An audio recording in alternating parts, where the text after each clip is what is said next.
स्वागत है। मैं दिशा सेन। तो चलिए बात करते हैं आज की खबरों की।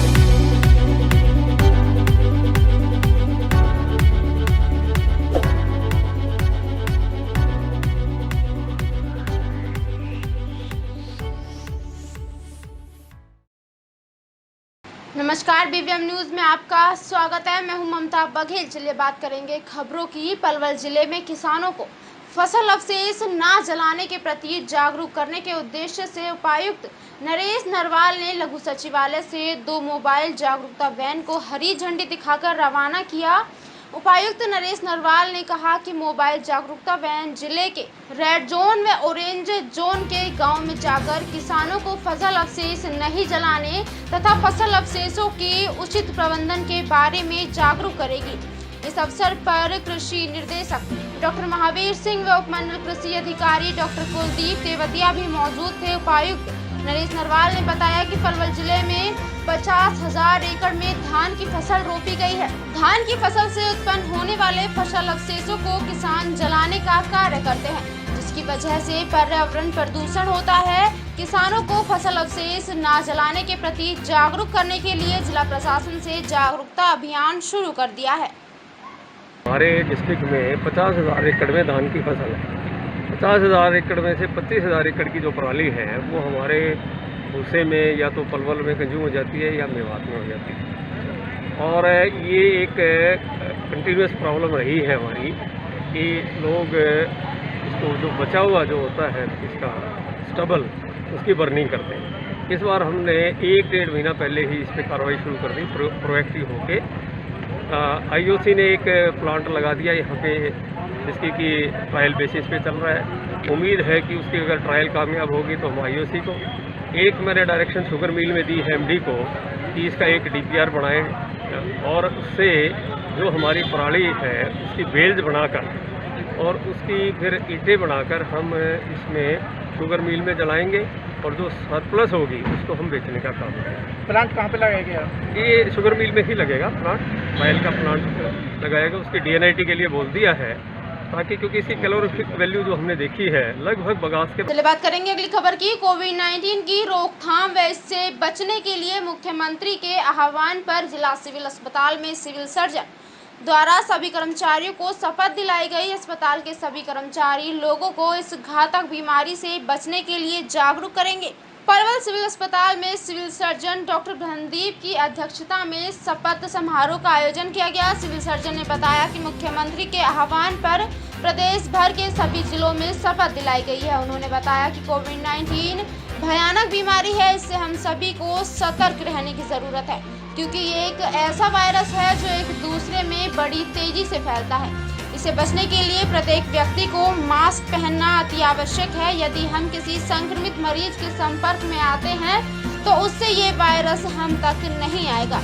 यदि संक्रमित व्यक्ति मास्क लगाकर किसी के संपर्क में आ जाता है तो भी उससे वायरस किसी को नहीं फैलेगा। जो संदेश है वो हमारे प्रदेश के लिए यही है कि हम सब लोग मिलके इस लड़ाई को लड़ रहे हैं और उसके अंदर वो भावना होनी चाहिए जैसे कि फौज चलती है उसी प्रकार से हम एकजुट होकर चले। उसके अंदर कोई इस बात के अंदर छोटा बड़ा कौन सी ड्यूटी पे काम कर रहा है इन सब बातों से हट जाएं और लगातार इस लड़ाई को जीतने के लिए लड़ें। इस भावना को पैदा करने के लिए आज की ये प्लेज या शपथ दिलवाई गई है और ये पूरे हरियाणा के अंदर की गई है माननीय मुख्यमंत्री जी के संदेश के द्वारा। मैं कहना चाहूँगा कि ये लड़ाई है और हमारा जिला बहुत अच्छे से इस लड़ाई को लड़ रहा है और हम सब लोग जो यहाँ खड़े हैं हम इस लड़ाई के सेनानी हैं। आप सब लोग इसके सेनानी हैं, फाइटर है इसके अंदर। जैसे फौज के अंदर फाइटर का एक सम्मान होता है वो आप सबके लिए सम्मान मेरे मन में है और समाज के मन में भी है। सब लोग इस बात को इस भावना को कदर करते हैं। वायरस ऐसा कभी नहीं होता कि आपको आके खुद चलिए रुक करेंगे अगली खबर का। वैश्विक महामारी कोरोना से लड़ने के लिए प्रथला गांव की पंचायत ने हरियाणा वेयर हाउस के चेयरमैन एवं प्रथला से विधायक नैनपाल रावत को 11 लाख रुपए का cheque CM corona relief fund में जमा कराने के लिए सौंपा है।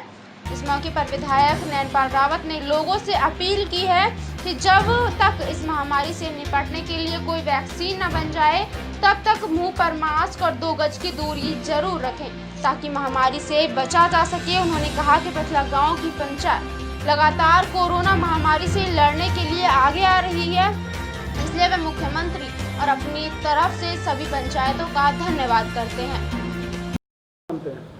देखिए, हमारे जितने भी पंचायत के गांव हैं और वैसे तो पूरे हरियाणा के और देश के लोगों ने, पंचायतों ने, चाहे वो प्रधानमंत्री के कोष की बात हो, रिलीफ फंड की बात हो, या माननीय मुख्यमंत्री मनोहर लाल जी के रिलीफ फंड में जो पैसे हैं, और चंदावली गांव ने पहले दिए हैं, मचगर ने दिए हैं, और भी अन्य गांवों ने दिए हैं। लेकिन आज पिटरा गांव के जो पंचायत है, बड़ी होनहार पंचायत है, उन्होंने भी आज 11 लाख रुपए कोरोना रिलीफ फंड के लिए माननीय मुख्यमंत्री महोदय के कोष के लिए एक सहयोग के रूप में दिए हैं। तो मैं पंचायत का हरियाणा सरकार की तरफ से, माननीय मुख्यमंत्री जी की तरफ से तहे दिल से और अपनी तरफ से तहे दिल से धन्यवाद करता हूँ। कोरोना से निपटने के लिए कुछ लोग अभी भी नियमों की धज्जियां उड़ा रहे हैं, उन लोगों को आप क्या कहना चाहेंगे? देखिए, वैसे तो देश के प्रधानमंत्री भी, प्रदेश के मुख्यमंत्री भी, और विधायकगण, अन्य और भी जो हमारे पदाधिकारी या अधिकारी हैं, उन्होंने एक मुहिम कोरोना को रोकने के लिए चलाई थी, और मैं समझता हूँ। चलिए अब बात करेंगे अब अगली खबर की। ऑटो में सवारी बिठाकर लूटपाट करने वाले ऑटो चालक और उसके 2 साथियों को फरीदाबाद पुलिस ने खेड़ी इलाके से गिरफ्तार करने में कामयाबी हासिल की है। आरोपियों के कब्जे से अवैध हथियार, ऑटो, एक मोटरसाइकिल और कैश बरामद किया है। पूछताछ में आरोपियों ने इलाके में 7 वारदातों में सवारियों से लूटपाट करने का गुनाह कबूल किया है।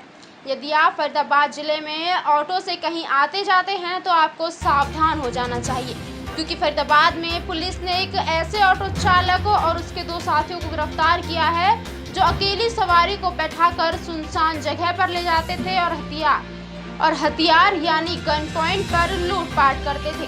इस तरह ये तीनों आरोपी अब तक 7 वारदातों को अंजाम दे चुके थे। एसीपी हेडक्वार्टर आदर्शदीप सिंह ने बताया कि ऑटो में सवारी बैठाकर लूटने वाले ऑटो चालक समेत कुल 3 आरोपियों को गिरफ्तार किया गया है, जो सवारी को ऑटो में बैठाकर सुनसान जगह ले जाकर गन पॉइंट पर लूटपाट करते थे। हमारी क्राइम ब्रांच फरीदाबाद ने 3 लड़कों को गिरफ्तार किया है, विकास, अरुण और सोनू को। ये तीनों पे करीब 6-7 मुकदमे दर्ज हैं लूटपाट के। ये अपना सवारियों को ऑटो में बिठाते थे और उनसे उस टाइम फिर बाद में गन पॉइंट पे पैसे छीन लेते थे। तो इसमें हमने तीनों को खेड़ीपुर इलाके से गिरफ्तार किया। तीनों मौजपुर गांव के हैं, 66 थाने में पड़ता है, और इनसे हमने मोबाइल, वेपन, मोटरसाइकिल और ऑटो रिकवर किए हैं, पैसे भी रिकवर किए हैं इससे हमारे करीब 7 केस हमने सॉल्व किए हैं अपने लूटपाट के। पहले भी कोई इनके खिलाफ आपराधिक मामला है? पहले है इनके खिलाफ कोई? पहले भी इनके खिलाफ आपराधिक मामले दर्ज हैं। कितने समय से करते आ रहे हैं? ये अभी हमारे पास ये जो हमने 7 केस सॉल्व किए पिछले इसी साल के अंदर ही, इनके 7 के 7 मुकदमे हैं, इन पे दर्ज हैं, और भी अभी इनसे पूछताछ जारी है। सर, क्या समय रहता था? ये दिन के वक्त करते थे, आधी रात के समय? ये तो सवारी का टाइम होता था, कभी भी कर सकते हैं। सुनसान जगह पर ही सुनसान सवारी बैठ जाती थी ऑटो में, तो ऑटो में ही उससे लूटपाट कर लेते थे। रिकवरी की बात करेंगे अगली खबर की। केंद्रीय मंत्री कृष्णपाल गुर्जर ने फरीदाबाद में अल्मीको कंपनी के एडवांस इंटीग्रेटेड वेलनेस एवं पुनर्वास केंद्र का भूमि पूजन किया। इस मौके पर कैबिनेट मंत्री मूलचंद शर्मा, विधायक नरेंद्र गुप्ता, विधायक नैनपाल रावत, विधायक राजेश नागर मौजूद रहे। दिखाई दे रहा है नज़ारा फरीदाबाद के गांव नवादा का है, जहां केंद्रीय मंत्री कृष्णपाल गुर्जर ने अल्मीको कंपनी के एडवांस इंटीग्रेटेड वेलनेस एवं पुनर्वास केंद्र का उद्घाटन किया। इस मौके पर उन्होंने कहा कि प्रधानमंत्री मोदी और खट्टर के राज में आम लोगों की सुविधा के लिए लगातार काम किए जा रहे हैं। इसी क्रम में अल्मीको कंपनी का ये उद्घाटन किया गया है। उनके मुताबिक ये कंपनी 55 करोड़ की लागत से 15 महीने में बनकर तैयार होगी। मैं नैनपाल रावत जी, इसमें बेसहारा लोगों को सहारा मिलेगा, या पिता का सहारा मिलता है या उसके बाद लाठी का सहारा मिलता है। पैर टूट जाए तो सारी जिंदगी लाठी से जीवन निकालता है,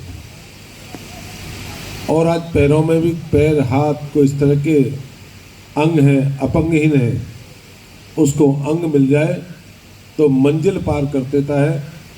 मैं इस बात के लिए केंद्रीय मंत्री कृष्णपाल गुर्जर जी का और प्रदेश के मुख्यमंत्री मनोहर लाल जी का तहे दिल से धन्यवाद और स्वागत करता हूं कि ये पहली फरीदाबाद की शुरुआत है और आपके नेतृत्व में एक विकास से अनेकों विकास इस लोकसभा में हुए। अभी और जब से आदरणीय मोदी जी के नेतृत्व में भारत में हमारी सरकार बनी है, एनडीए की सरकार बनी है, तब से और ये विभाग थावरचंद सीएम फ्लैंग ने सूचना के आधार पर छापा मारकर बल्लभगढ़ की सुभाष कॉलोनी में नकली घी बनाने वालों का भांडाफोड़ किया है। इस कार्यवाही में 5200 किलो नकली घी पकड़ा गया है। सीएम फ्लैंग ने इस छापेमारी को स्थानीय आदर्श नगर थाना पुलिस और फूड एंड सप्लाई एवं ड्रग विभाग की सहायता से अंजाम दिया है। मौके से छापेमार टीम ने भारी मात्रा में डालडा घी और रिफाइंड भी बरामद किया है, जिससे नकली घी बनाया जा रहा था। गौरतलब है कि बल्लभगढ़ नकली देसी घी के कारोबार में हमेशा से ही सुर्खियों में रहा है और एक बार फिर मिली गुप्त सूचना के आधार पर सीएम फ्लैंग ने स्थानीय पुलिस और फूड एंड सप्लाई ड्रग्स विभाग की सहायता से छापेमारी करते हुए सुभाष कॉलोनी के एक घर में मौके से 5200 किलो घी तैयार नकली घी बरामद किया है। आदर्श नगर पुलिस थाने के इंचार्ज मुकेश गिरी ने बताया कि सूचना के आधार पर सीएम फ्लैंग ने ये छापेमारी की है। उन्होंने बताया कि नकली घी बनाने के लिए घरेलू सिलेंडरों का भी इस्तेमाल किया जा रहा था, जो कि गैर कानूनी है। चला था कि यहाँ पर नकली घी का काम चल रहा है सुभाष कॉलोनी बल्लभगढ़ में, तो वहाँ आई हैं पुलिस स्थानीय पुलिस और डॉक्टर के साथ वहाँ कार्रवाई कर रहे हैं। यहाँ पर काफ़ी मात्रा में नकली घी का मिला है। किस तरह का नकली घी है? नकली किस तरह से बाजारों में बेचा जाता था वो? बाजारों में बेचने का तो ये बताएंगे, बाकी यहाँ हमने वो पकड़ा है तो ये इसमें डालडा और रिफाइंड मिलाकर और जो घरेलू सिलेंडर हैं उनको यूज़ करके कमर्शियल जो काम करते हैं और घरेलू सिलेंडर का यूज़ करते हैं। अच्छा, एक कोई सेंट वगैरह किस चीज़ से बनाए जाते हैं? ये तो डॉक्टर ही बताएंगे कि क्या चीज़ है इसमें।